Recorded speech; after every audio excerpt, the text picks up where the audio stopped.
예수님을 믿고 거듭난 사람들은 말씀을 통해 성장해야 합니다. 반드시 성장해야 합니다. 그리고 그 성장의 목표는 그리스도의 장성한 분량입니다. 그리스도의 장성한 분량에 이르기까지 말씀으로 성장해 가야만 합니다. 예수님을 믿는다는 것은 이전과는 전혀 다른 삶을 살아가는 것을 의미합니다. 예수님을 믿는다는 것은 십자가를 져야 하는 삶이고 자신을 절제해야 하는 삶입니다. 자신의 주권을 내려놓는 삶이고 때로는 아주 자주 또 아주 많이 손해를 감수해야만 하는 삶입니다. 예수님을 믿는다는 것은 그런 것입니다. 그러나 그럼에도 불구하고 수많은 사람들이 예수님을 믿습니다. 이 길을 걸어갑니다. 그들이 예수님을 믿는 이유는 무엇일까요? 이 세상이 줄 수 없는 소망을 주기 때문입니다.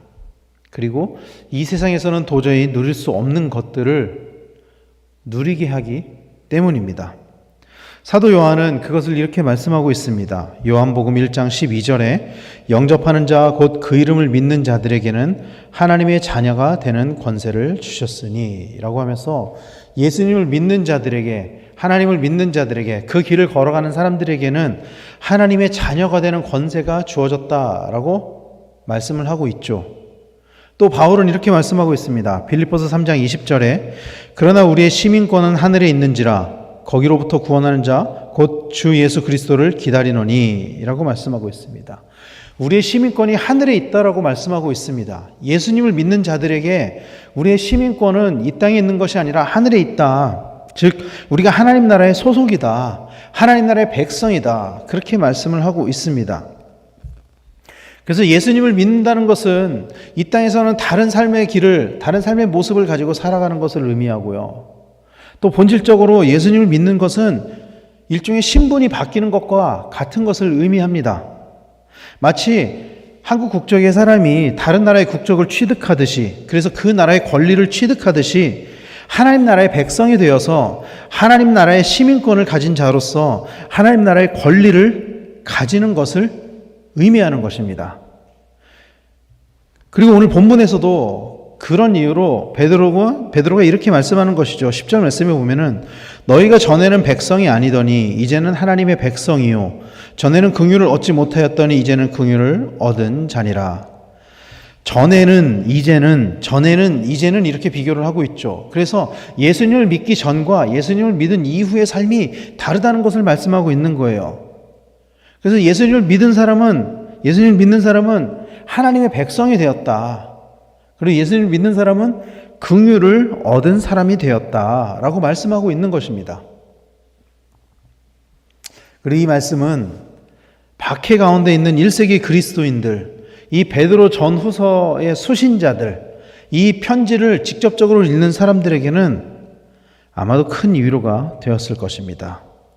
이제는 하나님의 백성이요 또 이제는 긍휼을 얻은 자니라 에서 이 이제는이라는 단어가 가지고 있는 의미가 이전에는 그런 권리를 전혀 누릴 수 없었던 상태, 마치 이방인과 같은 그런 상태에서 벗어나는 것을 의미하는 것이기 때문에 당당하게 하나님의 자녀로서 하나님의 백성으로서의 권리를 누릴 수 있다라는 선언이기 때문에 1세기 이 땅에서 핍박을 당하고 있던 성도들에게는 이것이 아마도 큰 위로가 되었을 것입니다.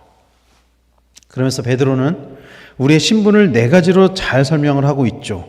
베드로전서 2장 9절 전반부를 보면은 너무나 우리가 잘 알고 있는 말씀이죠. 그러나 너희는 택하신 족속이요 왕 같은 제사장들이요 거룩한 나라요 그의 소유가 된 백성이니 이렇게 말씀하고 있습니다. 가장 먼저 바울은 택하신 족속이라고, 베드로는 택하신 족속이라고 말씀하고 있습니다. 여기서 족속의 헬라어 게노스라는 단어가 가지고 있는 뜻은요 혈통, 출생 이런 뜻입니다. 피줄을 의미하는 거죠. 유대인들이 아브라함의 육신적인 혈통으로 하나님의 족속이 되었다고 자랑했습니다. 유대인들은 그게 자신들의 자랑이었어요. 우리는 아브라함의 자손이다. 그러나 진정한 택함을 받은 족속은 이제 아브라함의 혈통이 아니라 예수 그리스도와의 연합으로 이루어진다는 것을 말씀하고 있습니다. 예수 그리스도와의 연합. 그리고 이 말씀은 그리스도인들이 영적 이스라엘을 이룬다는 것을 선언하는 말씀입니다. 실제 우리의 육신의 피로 이어지는 것이 아니라 예수 그리스도와 연합하는 것, 예수 그리스도의 보혈로 연합하는 것, 그것을 의미하는 것이죠. 그리고 왕 같은 제사장을 말씀하고 있습니다. 왕 같은 제사장은 조금 더 부드럽게 번역을 하면은 왕이며 제사장이다, 이렇게 말씀하고 있습니다. 마치 예수님이 이 땅에 오실 때 왕으로 오셨죠, 예수님이? 그리고 또 제사장으로 오셨죠. 로마서 5장 17절에 보면은 한 사람의 범죄로 말미암아 사망이 그 한 사람을 통하여 왕노릇하였은즉 더욱 은혜와 의의 선물을 넘치게 받는 자들은 한 분 예수 그리스도를 통하여 생명 안에서 왕노릇하리로다, 이렇게 말씀하고 있습니다. 히브리서에서 이야기하는 왕으로 오신 예수님이 친히 대제사장이 되셔서 자신의 피를 가지고 단번에 우리를 속죄하신 것을 말씀하는 것입니다. 이 로마서의 말씀은요. 그러니까 예수님이 왕으로 오셨지만 친히 자신이 대제사장이 되셔서 우리를 위해서 제물을 가지고 하나님 앞으로 나아갔다, 그 말씀을 이야기하는 거죠. 우리는 그리스도와의 연합을 통해서 예수님이 이 땅에서 이루셨던 그 사명을 함께 이뤄갈 수 있습니다. 하나님은 이를 위해 우리를 부르시고 선택하신 것입니다. 그리고 또 거룩한 나라, 이렇게 말씀하고 있죠. 거룩하다는 것은 구별되는 것을 이야기하는 것입니다.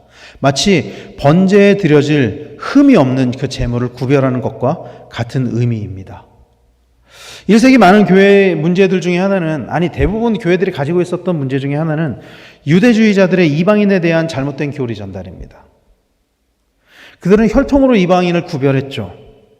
그리고 그 혈통을 이겨내기 위해서, 그러니까 그들은 혈통이 거룩함을 준다라고 생각을 했었어요. 그래서 그 혈통으로 연결되지 않은 것들을 극복하기 위해서는 율법을 지켜야 한다는 것을 주장을 했습니다. 대표적인 것이 할례였죠. 그러나 성경은 예수 그리스도의 보혈로 우리에게 거룩함이 주어졌다라고 말씀하고 있습니다.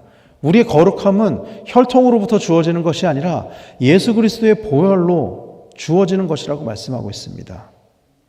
구약의 제사에 보면은 어린 양의 머리에 안수를 할 때에 나의 죄가 어린 양에게 전가되고 어린 양의 흠없음이 나에게 전가되듯이 우리의 죄가 어린 양이신 예수님께 전가되고 우리의 거룩함이 우리에게 전가되는 그 일이 예수님의 십자가상에서 이루어진 이유로 우리가 거룩하게 구별되었다라고 말씀하고 있습니다. 그러므로 우리 한 사람 한 사람은 거룩한, 구별된 하나님의 백성이라 할 수 있다라는 것이죠. 그리고 그의 소유가 된 백성, 이렇게 말씀하고 있습니다. 여기서 이 소유라는 헬라어 페리포이에신이란 단어가 가지고 있는 의미는요, 특별한 대가를 지불하고 획득하는 것을 의미하는 것입니다. 하나님께서는 우리를 소유하기 위해서 특별한 대가를 지불하셨습니다. 어떤 대가를 지불하셨죠? 자신의 독생자 예수 그리스도를 내어주신 거죠. 그러므로 우리의 소유권은 나에게 있는 것이 아니라 하나님에게 있습니다. 믿으시길 바랍니다. 나는 내 것이 아니에요. 내가 주인이 아니에요. 왜냐하면 하나님께서 나를 특별한 대가를 주시고 얻으셨기 때문에, 소유하셨기 때문입니다. 적어도 우리가 그리스도인이라면 우리의 소유권이 내가 아니라 하나님께 있다는 것을 인정하고 고백하시기를 바랍니다. 그래서 나의 왕 되신 하나님, 우리의 왕 되신 그 하나님의 말씀에 순종하며 살아가시는 성도님들이 되시기를 간절히 소망합니다. 그리고 베드로는 그렇게 하나님께서 우리를 부르신 이유, 우리를 선택하신 이유, 우리의 신분을 그렇게 바꾸신 이유를 이렇게 말씀하고 있습니다. 9절 말씀 후반부 보면은 이는 하면서 그렇게 선택한 이유에 대해서, 이는 너희를 어두운 데서 불러내어 그의 기이한 빛에 들어가게 하시니에 아름다운 덕을 선포하게 하려 하심이라, 이렇게 말씀하고 있습니다. 어두운 데에서 불러내심을 받은 그 구원의 은혜를 받은 자들, 그 자들은 자신이 받은 은혜를 선포해야 한다는 것입니다. 선포해야 한다는 거예요. 이게 우리를 부르신 목적이라는 거예요. 근데 여기서 우리가 기억해야 하는 것은 하나님이 우리에게 하신 그 모든 일들이 선한 일이라는 것입니다. 하나님이 우리에게 하신 일들이 나쁜 일이 아니라는 거예요. 그 모든 일들은 다 선한 일이라는 거예요. 그리고 우리에게 그렇게 하나님께서 하신 그 선한 일을 우리가 선포해야 된다. 하나님은 우리에게 나쁜 것을 주시는 분이 아니십니다. 마태복음 7장 11절에 보면은 너희가 악한 자라도 좋은 것으로 자식에게 줄 줄 알거든 하물며 하늘에 계신 너희 아버지께서 구하는 자에게 좋은 것으로 주시지 않겠느냐. 하나님은 우리에게 반드시 좋은 것으로 주시는 분이세요. 우리가 그것을 좋은 것으로 여기느냐 좋지 않은 것으로 여기느냐와 별개로 하나님은 우리와 그 생각이 다르시고 하나님은 우리보다 더 높은 곳에서 더 멀리 더 많은 것을 바라보시는 분이시기 때문에 우리가 때로는 하나님이 주시는 것이 우리에게 때로는 부당하고 때로는 불편하고 때로는 좋지 않은 것이라고 여겨질 때가 있을지 모르겠지만 그러나 하나님은 반드시 우리에게 좋은 것을 주시는 분이십니다. 항상. 그래서 우리는 우리의 삶을 통해 역사하시는 그 하나님을 선포해야만 합니다. 우리에게 선한 일을 행하셨기 때문에 그 선한 일을 하나님께 사람들에게 선포하는 거예요. 그것이 부르심을 받은 자들에게 주어진 사명입니다. 예수님께서도 제자들을 부르시면서 이렇게 말씀하셨죠. 마태복음 4장 19절에 말씀하시되 나를 따라오라 내가 너희를 사람을 낚는 어부가 되게 하리라 하시니 처음 예수님이 제자들을 부르실 때 그 부르신 이유를 사람을 낚는 어부가 되게 하겠다 그렇게 말씀하셨어요. 처음 제자들을 부르실 때. 그리고 예수님이 마지막에 승천하시면서 제자들을 이 땅에 남겨두시면서 하신 말씀이 이 말씀이잖아요. 사도행전 1장 8절 말씀에 오직 성령이 너희에게 임하시면 너희가 권능을 받고 예루살렘과 온 유대와 사마리아와 땅끝까지 이르러 내 증인이 되리라 하시니라. 예수님께서는 처음에 사람을 선택하셨을 때도 제자들을 선택하셨을 때도 그 이유와 목적이 사람을 낚는 어부가 되게 하기 위함이었고 예수님이 이 땅에서의 사역을 마치고 마지막에 승천하시면서 제자들에게 남기면서 하신 말씀 그러니까 처음의 말씀과 마지막의 말씀이 동일해요. 우리에게 하신 일들을 선포하게 하는 것. 그래서 더 많은 사람들이 하나님을 알게 하는 것. 더 많은 사람들이 구원을 얻게 하는 것.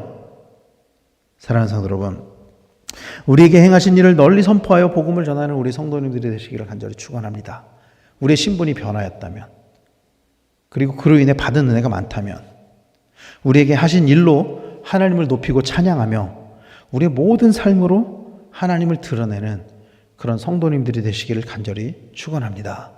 우리의 그리스도인이라는 그 정체성, 그 신분을 숨기는 것이 아니라 그것을 오히려 적극적으로 드러내고 우리를 통해서 사람들이 하나님을 알아가고 그로 인해서 우리를 통해서 또 하나님이 더 크신 일을 이루시고 우리의 삶을 통해 하나님이 영광을 받으시는 그런 일들, 우리의 삶을 통해 하나님이 많은 영혼을 구원하는 일들, 그래서 우리의 삶을 통해서 하나님이 우리를 칭찬하게 되는 일들, 그런 일들이 우리 삶 가운데 날마다 이루어지게 되기를 예수님의 이름으로 간절히 축원합니다. 기도하겠습니다.